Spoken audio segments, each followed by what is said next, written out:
Well, what is the outlook for the South African job market ahead of the anticipated jobs numbers tomorrow? In March, unemployment had eased to its lowest in 2 years, despite economic disruptions wrought by acute load shedding. But given that the economy is being battered by a number of domestic and global factors, where to next? Tshepo Mongoai joins us now. Tshepo, good evening to you and welcome.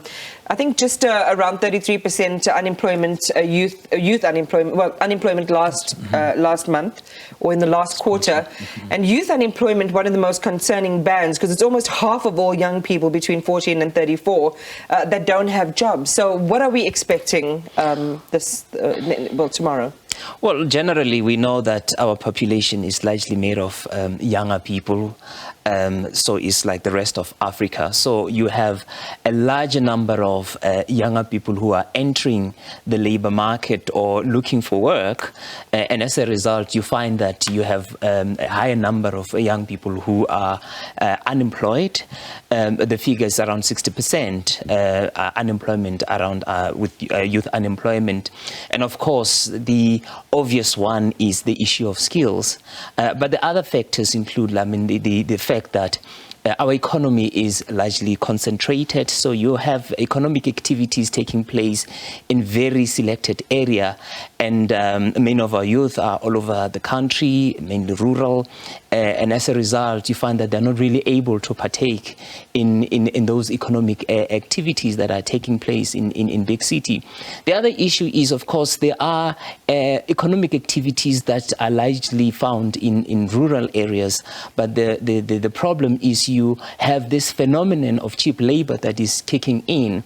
And as a result, you find that many of the young people, they're still on the periphery. Yeah. They're not taking part in economic activities. Issue of skills as well, sharing of information. Those who are in the far-flung areas, they're not able to access some of the government programs in terms of training and so forth. And also, because of challenges at local government and provincial level, the sharing of information is available to those who want to take advantage of those activities. Because in most instances, there are funds available, and as a result, only few people take part in those. And that's so sad and tragic, right? Because given that the pool of opportunity is so small, you would want people, especially those in the periphery, to be able to know about it as soon as it happens, to have the resources and support, to be able to at least raise their hands and have access to that. Here's what's interesting is that temporary jobs are on the rise. Is this a good or bad thing? Well, if you look at the formal sector, of course, that's the trend that we've started seeing in recent quarters, that employers are starting to opt for temporary jobs. And of course, if you look at it very closely, you'd understand that the minimum wage, of course, it has increased by around 9%. So it means that, you know, if one is employed in a formal sector, they must be paid a certain amount. And obviously, the labor relations also, we know for quite some time, they've been fractured. So they try to steer away from that, because once people are in the bargaining council, they're part of that collective bargaining council, and they've got a certain level of protection. They would have to bargain for wage increases and other benefits. You can see there are sectors that have gradually been moving away from permanent jobs. I mean, the obvious one is retail.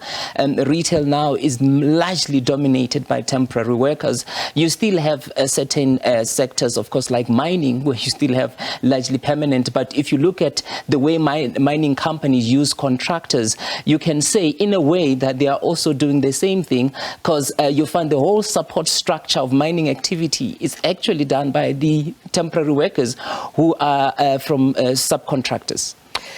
Again, so sad, because like you say, it's almost as if they want to not have that responsibility for benefits and some of the other factors that you mentioned, but it does create instability and uncertainty. And one can only imagine, you know, particularly amongst young people who might be getting a job for the first time, this idea of being back in the unemployment line or being out of the market and not being connected to opportunities is just psychologically damaging. What's the split between the formal and the informal sector? Well, what we've seen is that there is a move. That's where, if you look at the fourth quarter numbers, there was some improvement when you look at the informal sector, because it offers easy entry into that market.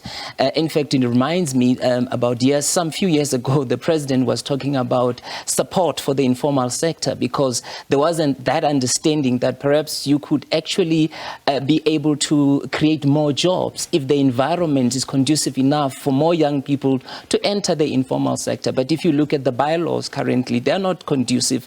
There's work that has been done in order by some municipalities to make it easier, but it's still extremely difficult. The bylaws makes it hard every day. Those who are selling on the side of the road, they are victimized by those very stringent bylaws. And as a result, some actually end up failing because they lose a lot of stock that is confiscated by the police. It's so sad listening to you. I mean, for a young person, in fact, for anyone who's unemployed in South Africa today, these numbers are going to mean very little. It's just going to confirm the reality that they're already experiencing. What is in it for the unemployed in South Africa today? What's the outlook? Well, it's a seesaw. So what we've seen is that we went to the highest of 35%. The last quarter, we were at 32.7. But most economists that I've spoken to, they say we could see a figure of around 33%.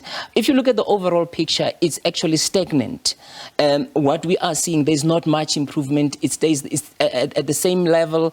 But we're also seeing a larger entrance of people who are entering the labor market, in a sense that they're looking for work, and they're adding to the number of people who are employed. There is some absorption that is taking place, but it's not quite significant to tilt the picture or improve the picture in any way. So you need something unusual to step in and change the picture, and that's what we're not seeing.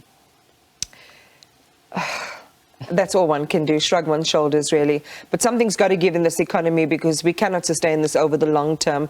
Our growth outlooks, GDP, everything is pointing in a very sort of negative and recessionary direction, that we have to find this a unicorn in a way. Tshepo, thank you very much for chatting with us and sharing your perspective ahead of the expected jobs numbers, which are coming out tomorrow.